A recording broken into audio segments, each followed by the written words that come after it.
Assalamualaikum warahmatullahi taala wabarakatuh. Shalom, Om Swastiastu, Namo Buddhaya, salam kebajikan dan salam sejahtera untuk kita semua. Perkenalkan, nama saya Zulfa Al-Rafi dengan NIM 17076222061 dari Prodi Pendidikan Bisnis Fakultas Ekonomi Universitas Negeri Jakarta. Pada kesempatan kali ini saya akan menjelaskan tentang integrasi nasional untuk melaksanakan tugas dalam mata kuliah pendidikan kewarganegaraan. Integrasi nasional merupakan suatu hal yang mempersatukan segala perbedaan dalam masyarakat dan menjadikan suatu keseluruhan yang tidak terpisahkan, menyatukan berbagai kelompok kecil dan juga menyatukan sebagai suatu kesatuan bangsa. Berikut merupakan beberapa pengertian integrasi nasional dari berbagai ahli. Menurut Syafruddin Bahar, integrasi nasional adalah upaya menyatukan seluruh unsur suatu bangsa dengan pemerintah dan wilayahnya. Lalu, menurut Nazaruddin Syamsuddin, integrasi nasional merupakan proses pernyataan suatu bangsa yang mencakup semua aspek dalam kehidupan, yaitu sosial, budaya, politik, dan juga ekonomi. Howard Wills mengatakan, integrasi adalah penyatuan bangsa-bangsa yang berbeda dari suatu masyarakat menjadi suatu keseluruhan yang lebih utuh, untuk memadukan masyarakat-masyarakat kecil yang banyak menjadi suatu bangsa. Lalu menurut Mion Weiner, integrasi nasional merupakan proses penyatuan kelompok-kelompok dengan latar sosial dan budaya berbeda ke dalam suatu kesatuan wilayah dan membentuk suatu identitas nasional. Bentuk pengaplikasian integrasi nasional dapat diwujudkan dalam kehidupan sehari-hari. Begitu pula dalam kehidupan kita sehari-hari. Berikut adalah contohnya. 1. Seragam-seragam sekolah menandakan persamaan semua anak yang bersekolah, tanpa membedakan kedudukan, orang tua, ekonomi, suku, ras, dan agamanya di sekolah. Yang membedakan mereka umumnya hanya bagian wajah dan kepala, kulit, wajah, dan bentuk rambut, serta memakai jilbab jika yang muslim. Semua itu menandakan integrasi nasional di sekolah. Semua unsur yang ada disatu padukan untuk mencapai tujuan bersama. Tidak hanya siswa, sekolah menyeragamkan pakaian guru sampai ke kepala sekolah. Hal ini merupakan bagian dari integrasi nasional. 2. Gotong royong masyarakat Indonesia terkenal memiliki nilai kemanusiaan sangat tinggi.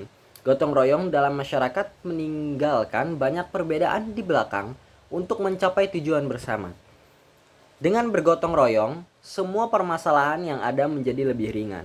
Berat sama dijinjing, ringan sama dipikul. Demikian istilah yang sering kita dengar dan baca. Pelaksanaan gotong royong semakin memudar dalam masyarakat kota, khususnya masyarakat yang sudah memodernisasikan dirinya. Tinggal segelintir orang yang melaksanakannya. Masih banyak ditemui pada masyarakat, yakni di desa. Segala sesuatu masih bisa dinilai dengan keikhlasan dan ketulusan, bukan berdasarkan materi. Dengan demikian, kita perlu memahami dan mengetahui faktor-faktor pembentuk integrasi nasional, baik faktor pembentuk maupun faktor penghambat integrasi nasional. Faktor pembentuk integrasi nasional, corak masyarakat Indonesia adalah Bhinneka Tunggal Ika, bukan lagi keanekaragaman suku, bangsa, dan kebudayaannya, melainkan keanekaragaman kebudayaan yang berada dalam suatu kehidupan masyarakat, yaitu masyarakat Indonesia sendiri. Dalam masyarakat majemuk seperti Indonesia, dilihat memiliki suatu kebudayaan yang berlaku secara umum dalam masyarakat. Berikut adalah faktor-faktor tersebut. 1. Adanya rasa senasib dan seperjuangan yang diakibatkan oleh faktor sejarah.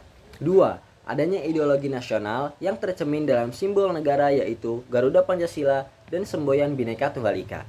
3. Adanya tekad serta keinginan untuk bersatu di kalangan bangsa Indonesia, seperti yang dinyatakan dalam Sumpah Pemuda. 4. Adanya ancaman dari luar yang menyebabkan munculnya semangat nasionalisme di kalangan bangsa Indonesia. 5. Penggunaan bahasa Indonesia.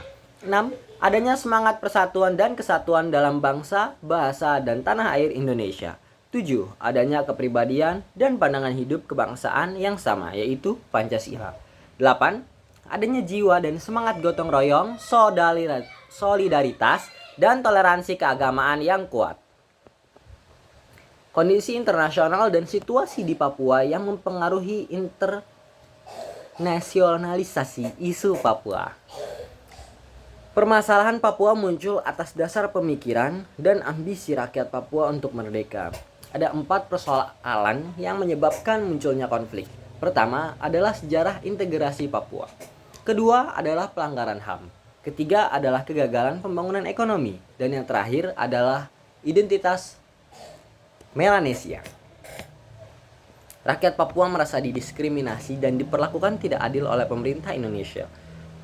Pergolakan yang terjadi antara NKRI dan kelompok separatis Papua KSP sejak masa PPRA tahun 1969 hingga kini karena konflik berlarut-larut, maka pada awalnya yang terjadi secara hanya domestik kini menjalar menjadi konflik internasional.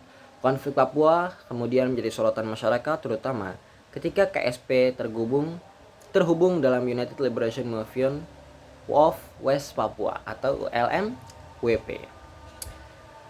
Mungkin sekian dari saya, kurang lebihnya mohon maaf jika ada kesalahan datangnya dari saya dan jika ada yang benar datangnya dari Tuhan semata. Wabillahi taufiq wal hidayah. Assalamualaikum warahmatullahi wabarakatuh.